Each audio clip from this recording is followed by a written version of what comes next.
right, who's going to be the first? Can you talk about Malik Carter, how he's coming along? His favorite role again. The question is how has Malik been? How's he coming along? You know what? I like where he's at. You know, it's been a process. It's been a 3-year process, and Malik's finally at a point where he's truly embracing that he is a tight end, and everything that comes along with that. I'm really proud of how much he has improved in the run game as far as blocking, and I mean that's been his biggest struggle because we all know he's a big athletic guy, but he just wasn't ready, in my opinion, the last couple of years for certain situations. And but I think he is now. You know, he's in a position to be that main guy. I mean, you know, in a position where you know, hopefully he doesn't lead the field too much. You know, so obviously we've got to continue to work on our endurance and all those kind of things now that he's in that role. But I'm happy with where he's at.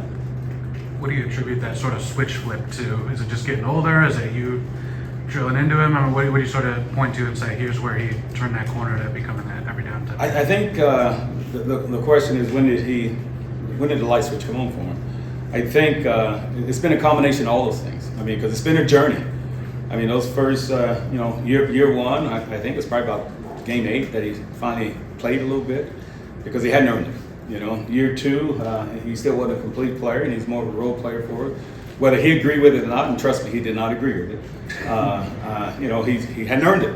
You know, so that's been a process for both of us. I mean, because he'll be the first to tell you he probably didn't like me, and I tell you what, there's days I didn't like him. You know, but through it all, we found our way, and we're at a point where I think we understand each other. But I think he appreciates it now because he knows it was not given to him. And now I'm asking him to be a leader. I'm asking him to, and he's doing a good job, by the way, at that, as far as leading other guys. And I'm trying to teach him how to be a professional now. What could that do for an offense to have a guy who can keep people honest, so to speak? Oh, it changes us. Stay on the field. Yeah, it changes us, I mean, immensely. I mean, now you got to defend the entire field. Malik have a unique skill set. I mean, let's keep in mind right now, I think I shouldn't say I think, I know he's too heavy right now. But you wouldn't know it. I mean, the other day, Malik weighed 272, you know, and I'm saying, hey, we got to get that down, you know, so we can, be on the field a bit longer. But for a big man, he can still move. There's not a lot of big people out there that can move like him. So he really has a chance now that he's going to be a starter to really make a name for himself, really put himself in a position to do some great things. So I'm anxious to watch him.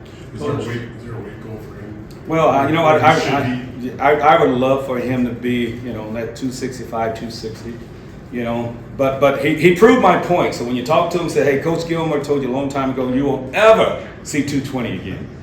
And here he is, you know. Someone last week joked that he came in here and he said, I'm not a tight end, I'm a receiver. You know, no question. How do you, especially with the way the game has evolved, with the guys like the Jimmy Grahams that flank out like that, how do you get a guy to buy into that? What was your coaching process to bring him into that? Well, it had a lot to do with not playing much year 1, not, you know, rotating in year 2. And I think that got his attention that, you know, no, this is what you're going to have to do. You're going to have to do it all. And you have to embrace that. And once he truly embraced that, and he's at peace, you know, because he knows what he is. He knows what his future is. And now that I know that, I know what my why is. I know what I need to do, you know. So it's been a 3-year process. Coach, as we celebrate Malik and his evolution, you just kind of laid out the blueprint to his success. Is this normally the process for most big-time athletes that transition into high-level college football, or is it still different for other people? No, it's no different. You're going to always have that. I mean, you got to keep in mind, all these guys come out of high school, highly recruited. You know, they was the best at their school, and then they come here and they have to start all over. Some make that adjustment a little bit easier than others. And make no mistake about it, Malik had the ability day 1, but it's all the other intangibles that I had to get him to understand. And that's where we butted heads at times. Because he can look and say, Coach, I'm more athletic than this guy. I can do this. Why don't I just do all the pass? But no, you got to do everything. And if you're not doing everything, I'm not going to reward you. Is butting head always a bad thing? No, it's not a bad thing. I mean, I've been doing this a long time ago. You know, for a long time, I should say. And it's not the first time a player just didn't disagree with me or didn't like me. I'm 56-year-old. I don't need a 22-year-old friend. So let's start there. You know, so I'm not trying to be his friend. I'm here to tell him the truth. And I think in the long run he appreciates that because I'm not, you know, hey, I'm telling you what you need to do. I'm telling you what I see, and then we can watch the tape, and hopefully somewhere in the middle we can get on the same page. But it's not about telling him what he wants to hear, it's about telling him what he needs to hear. And trust me, there's been plenty of times I've stepped on his toes, his shoes, but there's also been times where I've been willing to shine. What about the second scrimmage on Saturday? Just kind of what your overall thoughts were offensively, tight end wise. Offensively, we're not where we want to be. Obviously, we still got a lot of stuff to clean up. We're trying to be balanced, and there's times we was able to be balanced, and there times it wasn't. So that's ongoing. We got to continue to work on trying to fix that. As relates to the tight end position, I'm still trying to figure out. I know what Malik Carr is. Now I got to figure out who the other guys are, what their role is going to be, and how they're going to help, so on and so forth. So that's my job between now and that first ball game, is to really identify and make sure those guys clearly understand what their role is going to be and how they fit into the scheme of things. So you got the 3 transfers, and then I was wondering, like, some of the Jack Nichols and Michael Masunas kind of guys, and just kind of what you see from individually what each of them brings, because you got obviously some different body types. Sure. And they all bring something different to the table. And that's the problem. They might be good in the pass, they may be good in the run. I'm trying to find as complete player as I can. And that's where that's what I got to figure out in the next couple of weeks, exactly who's doing what, because some of them may not necessarily be ready for this role, but they are in this role, and putting guys in the best position to be successful. And like I said, all of those guys are very competitive. All those guys are very driven and hungry. So the competition has been really good. And obviously I've had to grade every single practice just because it's that close. And at the end of it, I mean, that'll have a lot to do with who's doing what based on those grades. Just having the increased depth in your room, this is probably your deepest room since you've been here, right? It is. How's that helped? How's that played out? Well, it's the coach's best friend.